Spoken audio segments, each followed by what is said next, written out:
Hey everybody, so we've all seen crazy marketing in the last couple of years, especially with social media, and more specifically marketing in the camera industry, and even more specifically in the action camera industry. I mean, they are pushing these cameras harder than ever and making the biggest claims I've seen yet. And yes, some of these companies, some of the companies that we're going to talk about today, shady or unethical business practices with sponsored content creators. But we'll all just forget about that. Moving on.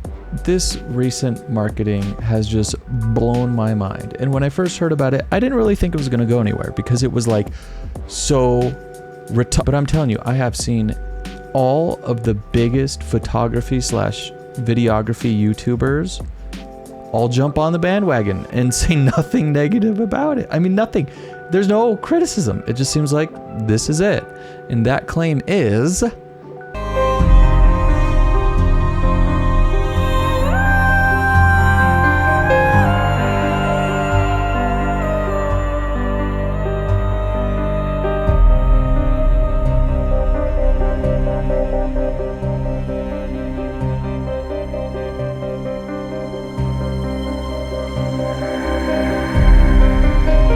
using your action cam as a photography camera.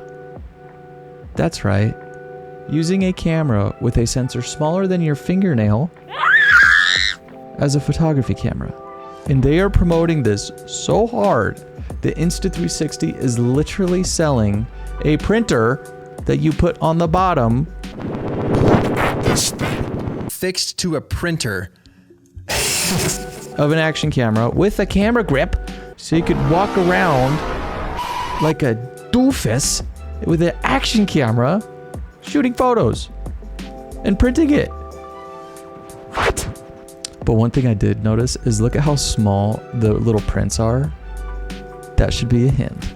Now, I see all this and I'm just like, who is dumb enough to buy one of those cameras? No, in all seriousness, I've had this camera for a little over a year. And I really like it. I think that it beats the GoPro out in a couple key areas.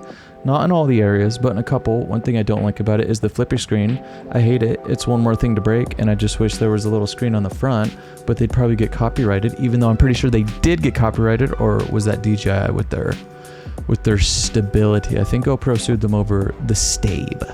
So again, I've had this camera for a little over a year and I've probably taken 10 or 12 photos with it. And every time I took a photo, I felt like a dork because I have a good camera. So why?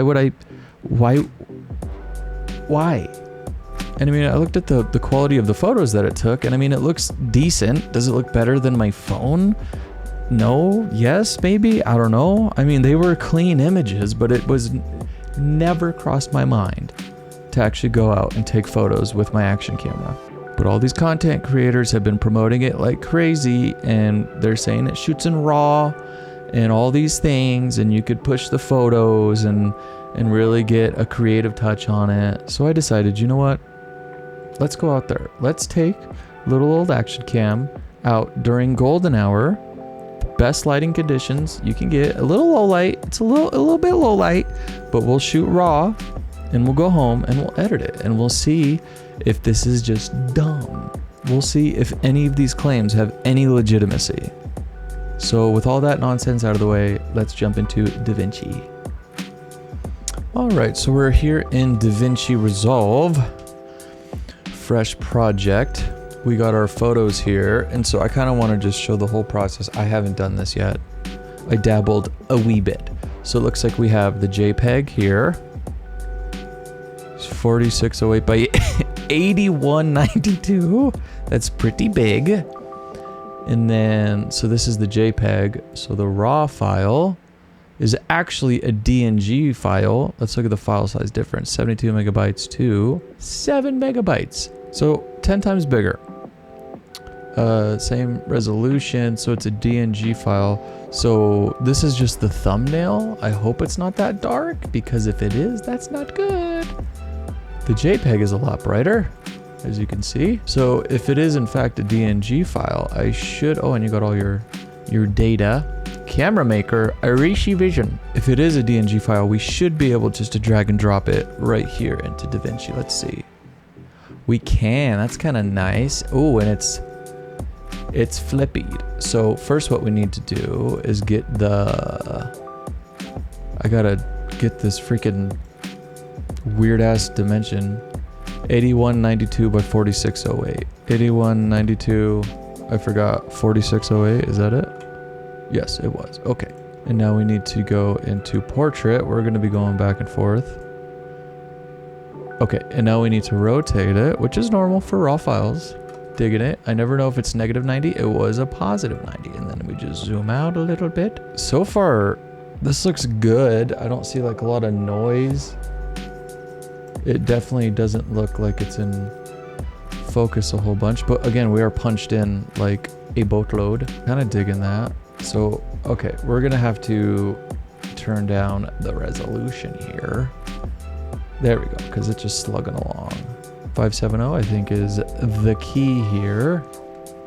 So now we'll jump over into the color page. And again, I'm not a world-renowned colorist by any means.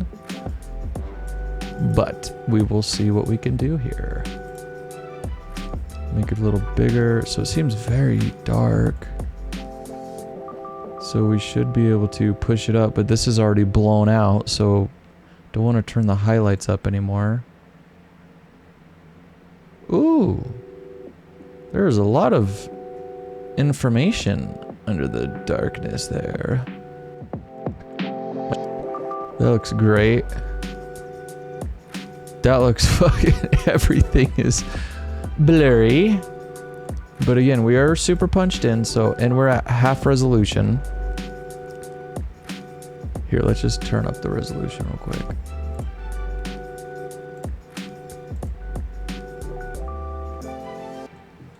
Still pretty blurry, whatever. I mean, for a phone screen, it'll probably be okay. Oh, but again, uh-oh, what did I just do? What is this? I don't know what that dot is. Undo that. Oh shit, no, now it's thinking. I was trying to do a magic mask. So we're gonna have to add sharpening because this is just not sharp at all. We'll do sharpening down here.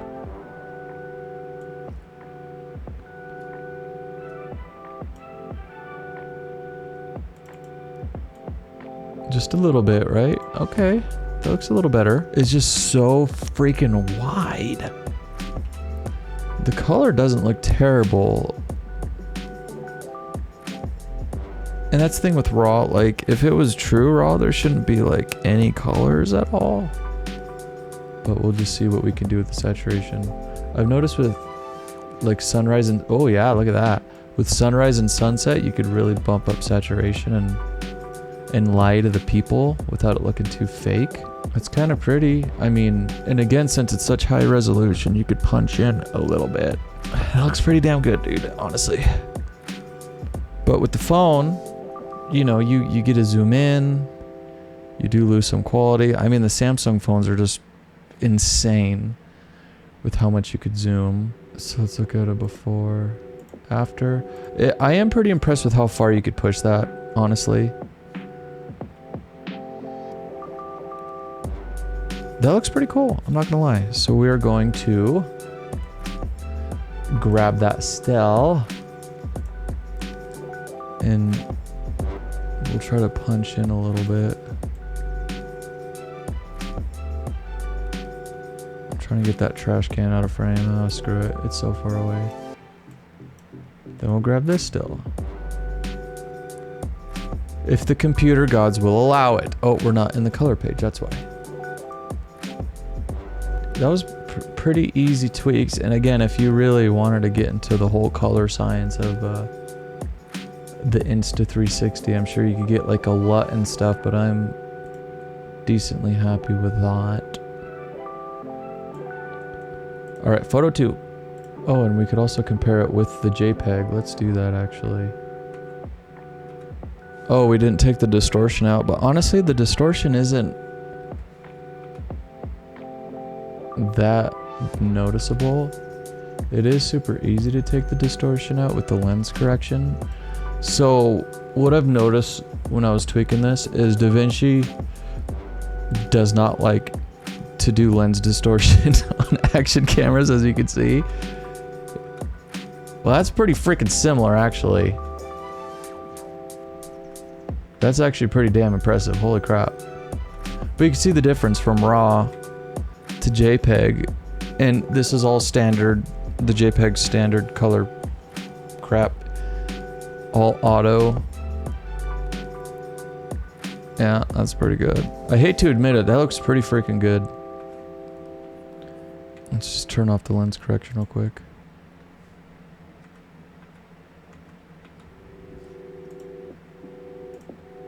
And with the lens correction, it does crop in a little bit, which is a little helpful.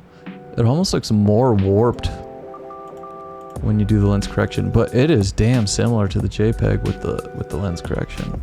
Okay, moving on. Getting very dark. I don't think this is portrait because it would be sideways if it were. Ooh, that's a big photo right there. That's the big boy. And then we'll just come over here and steal this color grade. Oh, my fat finger's in the way. That was another thing. It's really hard to press the shutter button on the Insta360. Like, you really have to press it hard, but there is an option to press it on the screen, which I think after this photo I started doing because I think I realized I got my fat finger in there. But I'm not having to do any like noise reduction. Again, when you zoom in, it's all blurry, but every camera gets blurry when you zoom in. But if you're just looking at it, you know what? If we did the, oh shit, I gotta get off the magic mask screen or I'm gonna keep doing that. We'll try the lens correction on this one. Okay, that one looks a little better and it chopped my finger out. Maybe we'll crop in just a little bit. We'll grab this still. Put the JPEG after it. I mean, it's pretty clear. Pretty clear that the JPEGs are gonna look like garbage. I don't like this area down here. It just looks like muddy. And again, if you're like a really good colorist, you could probably do something with that in the HDR page. You could bring that up a little bit, maybe. Oh, that looks 1,000 times worse. I kind of like the contrasty look. Alright, whatever. On to the next. These are all very basic color grades, by the way. Something easy, fast, simple. Oh, that looks kind of cool. I kind of like just how dark it is, honestly. I like the black. And it's crazy how there's no noise. So there must be, even with the RAW, there must be some sort of noise reduction because it's action camera RAW. Whatever the hell that means. Oof, that one fell apart.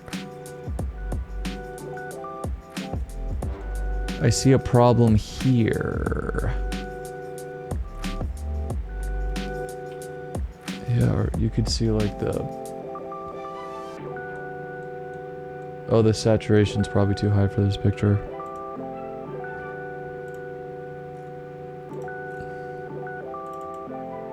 Okay, yeah. Too high of a saturation for this one. You can't add much saturation in these. Change the temperature. You could turn it orange. Ooh, look at that. Pink or green? I like pink. Yeah, it looks a little more pleasant. I mean, what do you expect? It's looking better than I initially thought. I didn't do any lens correction on that one. Let's compare it to the JPEG. Ah, yeah, that JPEG is rough. It looks more warped with the lens correction. That looks less warped, dude. That's weird. Yeah, the JPEGs are almost not, it's 100% not usable. Look at the sky. So at least with the color grade, I'm doing a very light color grade. because I'm trying not to destroy the image. Because you could see the highlight is just completely blown out. The blacks are absolutely crushed, but it's not noisy, right? And it's somehow pleasing to the eye. They have a really good noise reduction that's working here, but you could see the detail. And it is such high resolution that, you know, it doesn't look like cheese, but 7 megabytes versus 70 megabytes. I just can't get over, I didn't do any lens correction on this and it looks so much better. So JPEG is unusable. 100% unusable. Did I grab this still? Yeah, I think I did. Let's go on to a different shot. I really took a lot of these. Ooh, that looks kind of cool.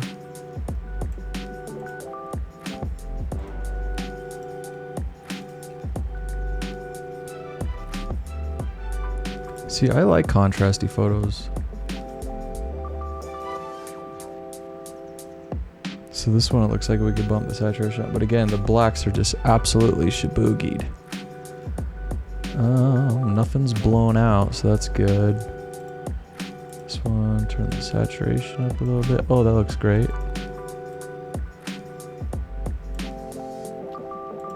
How's our white balance? Yeah, I like the orange. I always like a warmer look. Yeah, looks cool.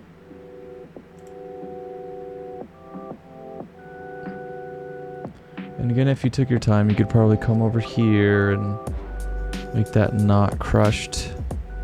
Let's see how far we could push it real quick.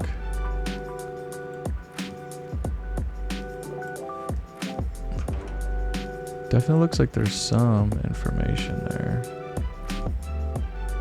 So you could see where it's just black.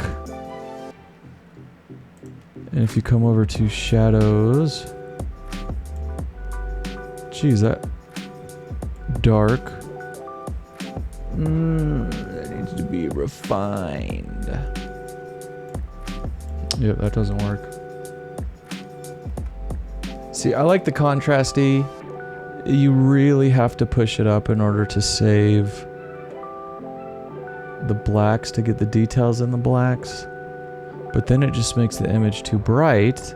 And you can see what happens when it's too bright. The whole sky, which is kind of what we're shooting, falls apart. And if you try to qualify just all the dark stuff, then it just doesn't look right because you're pushing it too far. And I pushed the midtones up pretty high right there. Yeah, that one was tough. Yeah, I like the blacks. It'll do, pig, it'll do. Compare it to the JPEG, which is gonna be trash. You have a lot more detail. Oh, and this was another thing I was doing, was you could hit ×2 when you're taking a picture and it zooms in, but you could tell it's all just digital crop. And the raw, it doesn't change the raw. It's all digital crop, and that looks bad. So if you wanted to come in after the fact and zoom in, because you have 1,000 megapixels on this, you could a little bit. All right, let's look for something really different here. That's kind of cool. It looks like it got darker recently. The sun must have went behind a cloud. Oh yeah, that's kind of nifty. Compare that to the JPEG. Yeah, the JPEG just wants to make it so bright. I guess it's so you don't lose any of like the information, which is fine. Oh, I kind of like that one out on the prairie. See, that's kind of like up to your interpretation. I like how dark it is around. It is hard for me to lift these blacks without doing the whole world and getting the qualifier, because yeah, it's just difficult. But I like that. I like how it's contrasty. I like the contrast. So shoot me, I don't care. So alright, I may have given it too hard of a time. It's not as bad as I thought it was gonna be. It is a very kind of contrasty, It honestly doesn't look like you're shooting from an action camera. It doesn't look like you're shooting with a potato. It's honestly not terrible. So I may have been a little too hard on it. I'm still not buying a printer for my action camera, but if it's your last resort and you want to get a very wide, maybe landscape shot, maybe the Insta360 Ace Pro 2 isn't so bad after all. Alright guys, well that's going to be it for this one. At the end of this video, I'm going to kind of show you through all the photos I've edited, and tell me what you think down in the comments below. Alright, peace.